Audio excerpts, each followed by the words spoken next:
Hello friends, welcome to our YouTube channel. आज के इस वीडियो में हम डीएलएड फर्स्ट ईयर के 2024 के बाल्यावस्था एवं बाल विकास के क्वेश्चन पेपर को डिस्कस करने वाले हैं। सो स्टार्ट करते हैं। सबसे पहले ये जान लें आप कि ये जो बाल्यावस्था एवं बाल विकास का जो पेपर है वो 70 मार्क्स का होता है और ये 3 आवर्स का क्वेश्चन पेपर, वो 3 आवर्स का आपका पेपर होता है। और अगर आप इस साल फर्स्ट ईयर में हैं तो आपके लिए ये वीडियो बहुत ही यूज़फुल होने वाला है और प्रीवियस ईयर के क्वेश्चंस आने के चांसेस बहुत ज़्यादा होते हैं, तो आप इनके क्वेश्चंस को ध्यान से देखिएगा, स्क्रीनशॉट ले लीजिएगा और अपने एग्ज़ाम की तैयारी करिएगा। स्टार्ट करते हैं। यहाँ सामने कुछ इंस्ट्रक्शन दिए हुए हैं जिसमें क्वेश्चन नंबर फर्स्ट से लेके थर्ड तक की 5 अंक के क्वेश्चंस मिलेंगे और 4 से 9 तक की क्वेश्चंस 2 मार्क्स के होंगे जिसमें आपको 30 वर्ड्स लिखना होगा। और प्रश्न क्रमांक 10 से लेके 13 तक की लघु 3 प्रश्न होंगे जिसमें आपको 75 वर्ड्स में अपना आंसर देना होगा। ये 3 मार्क्स का होगा आपका। और क्वेश्चंस 14 से 17 तक दीर्घोत्तरीय प्रश्न होंगे जिसमें 120 वर्ड लिमिट होगी और आपको ये 4 अंक का होगा। सो अच्छे से अच्छा आंसर लिखने की कोशिश करना है। और प्रश्न क्रमांक 18 से 20 तक निबंधात्मक प्रश्न होंगे जिसमें आपकी शब्द सीमा 150 वर्ड होगी और ये आपका 5 नंबर का होगा। और प्रश्न क्रमांक 10 से 20 में आंतरिक विकल्प भी दिए गए हैं, यानी अथवा वाले प्रश्न। तो आइए देखते हैं। क्वेश्चन नंबर 1 यहाँ पर आपका ऑब्जेक्टिव है जिसमें 1 वर्ड 1 सेंटेंस में आपको आंसर देना है। सो देखते हैं किस टाइप के क्वेश्चन इसमें पूछे गए हैं और आपको कैसे तैयारी करना है, क्या क्वेश्चन पैटर्न होता है एग्ज़ाम का, ये आप इस क्वेश्चन पेपर को एनालाइज करके जान सकते हैं। क्वेश्चन नंबर फर्स्ट का ये जो है इसमें पूछा गया है, ब्रूनर के अनुसार बौद्धिक विकास की अवस्थाएं बताई गई हैं। यानी कि ब्रूनर ने बौद्धिक विकास की कितनी अवस्थाएं दिए थे, तो ब्रूनर ने बौद्धिक विकास की 3 अवस्थाएं दिए थे। आप इनके नाम याद कर लीजिएगा, जैसे इनएक्टिव, सिंबॉलिक, और इस टाइप से उन्होंने 3 बौद्धिक विकास की अवस्थाओं को बताया है। और नेक्स्ट आपका है, क्रियात्मक विकास की एक परिभाषा लिखिए। तो आप लिख सकते हैं, क्रियात्मक विकास एक बालकों के विकास के गत्यात्मक पक्ष से संबंधित है जिसमें सूक्ष्म गतिक कौशल और स्थूल गतिक कौशल शामिल होते हैं। आप इस तरह से एक सेंटेंस की परिभाषा लिख सकते हैं जो कि छोटी और स्पष्ट होनी चाहिए, जैसा कि मैं बता रही हूँ आपको। और थर्ड नंबर का है, सामाजिकरण की कोई 2 विशेषताएं बताइए। तो इसमें आपको बताना है कि सामाजिकरण क्यों आवश्यक होता है एक बालकों के सामाजिक विकास के लिए, और इसी तरह आपको 2 विशेषताएं अच्छी सी लिख देनी है। और फोर्थ में पूछा है, पैरों से संबंधित किन्हीं 2 गत्यात्मक विकास के उदाहरण बताइए। तो आप बता सकते हैं साइकिल चलाना, सीढ़ी चढ़ना, ये गत्यात्मक विकास के उदाहरण हैं पैरों से संबंधित। फिफ्थ में आपको पूछा गया है, कुपोषण की परिभाषा दीजिए। तो कुपोषण, आप परिचित ही हैं इस शब्द से, आप अच्छी परिभाषा दे सकते हैं, जैसे कि बालकों के भोजन में अच्छे पोषक तत्व की उपस्थिति ना होने के कारण उन्हें कुपोषण हो जाता है। इस टाइप की अवस्था कुपोषण कहलाती। आप इस टाइप की परिभाषा लिख सकते हैं। नेक्स्ट क्वेश्चन में आपसे MCQ पूछे गए हैं, सही विकल्प चुनकर लिखिए। ये भी आपके 5 हैं। बालक के विकास की प्रथम पाठशाला होती है। तो आप जानते ही हैं कि परिवार बालक के विकास की प्रथम पाठशाला होती है, तो ऑप्शन नंबर 3 इसका करेक्ट आंसर है। और सेकंड है, शारीरिक एवं गत्यात्मक विकास को प्रभावित करने वाला मुख्य कारक कौन सा है। तो शारीरिक एवं गत्यात्मक विकास के पक्ष को भय भी प्रभावित करता है और रोग भी प्रभावित करता है, तो ऑप्शन नंबर 3 यहाँ पर करेक्ट आंसर है, 1 और 2 दोनों।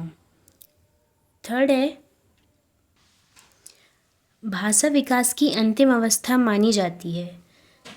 अगर आपने भाषा विकास के टॉपिक को अच्छे से पढ़ा होगा तो उसमें आपने देखा होगा कि सबसे पहले बच्चे का शब्द शक्ति सबसे पहले आकलन की शक्ति का विकास होता है, ये इसकी फर्स्ट स्टेज होती है।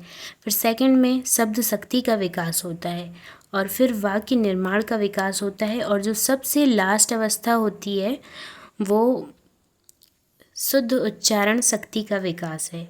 यानी ऑप्शन नंबर सी इसका करेक्ट आंसर है, जो कि भाषा विकास की अंतिम अवस्था मानी जाती है। नेक्स्ट आपका 4th नंबर का ऑब्जेक्टिव है सामाजिक गतिशीलता का घटक क्या है।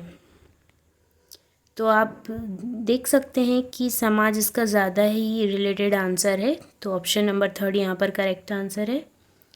दिवा स्वप्न किताब के लेखक कौन है?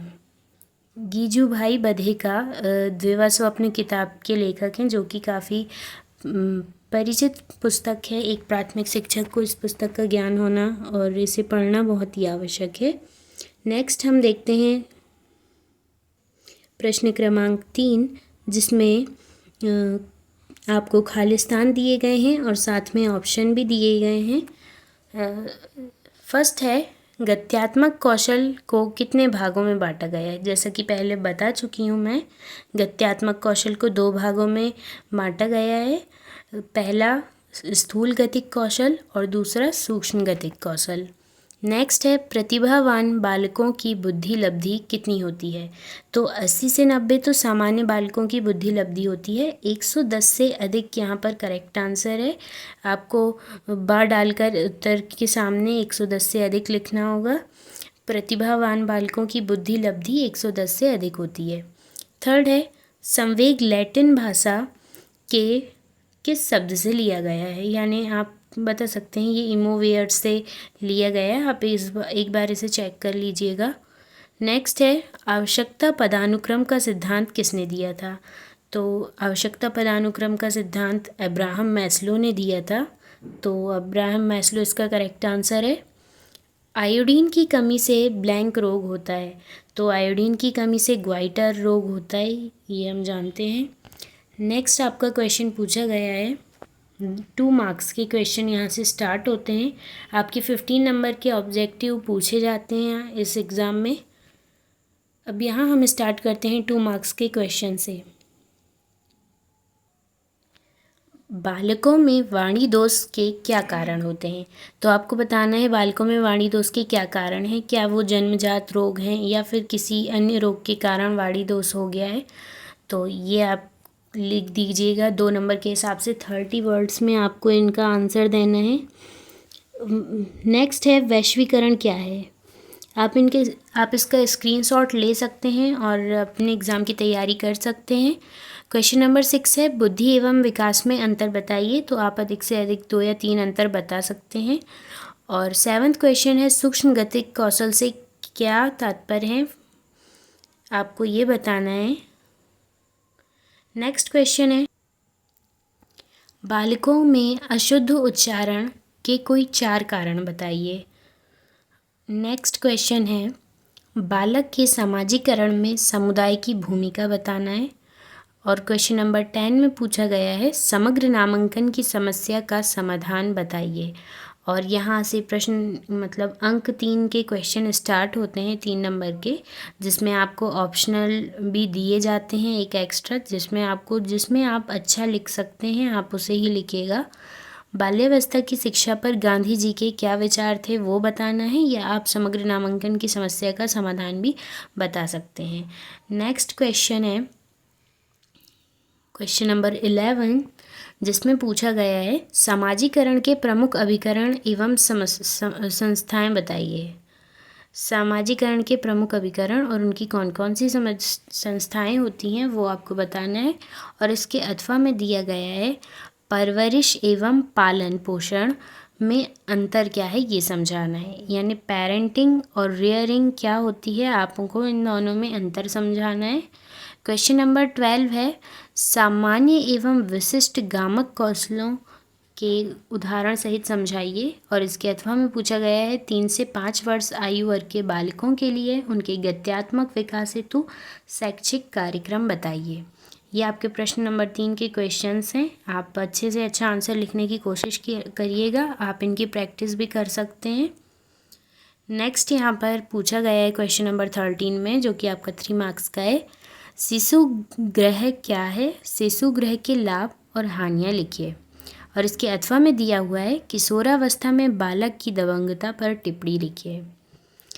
नेक्स्ट है क्वेश्चन नंबर 14, कहानी शिक्षण के उद्देश्य एवं सोपान लिखिए।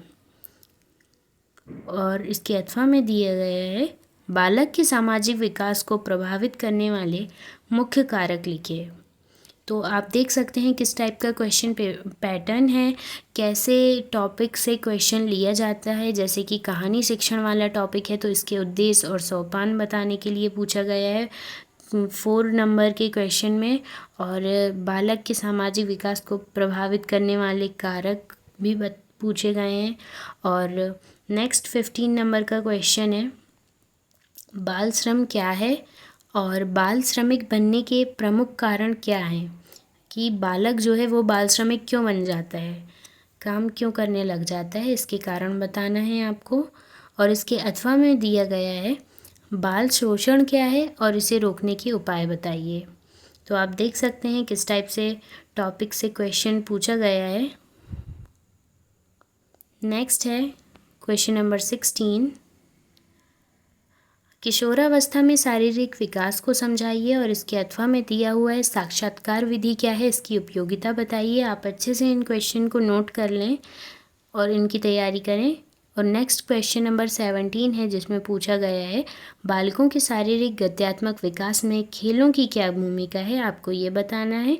और इसके अथवा में दिया गया है बालकों के शारीरिक विकास में शिक्षकों की क्या भूमिका है, ये बताइए।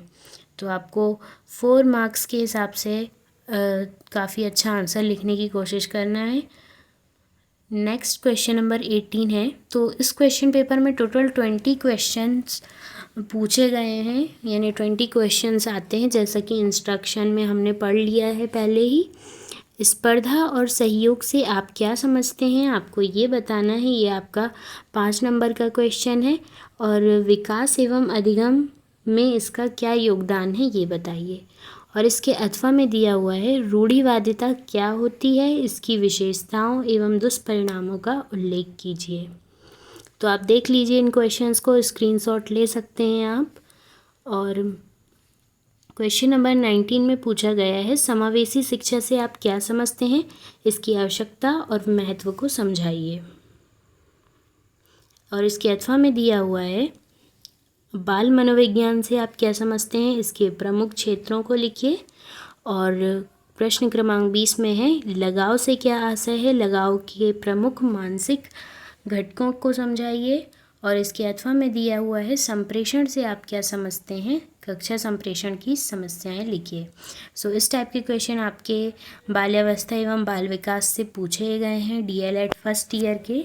और अगर आपको ऐसे और सब्जेक्ट के क्वेश्चन पेपर चाहिए तो कमेंट में ज़रूर बताइएगा।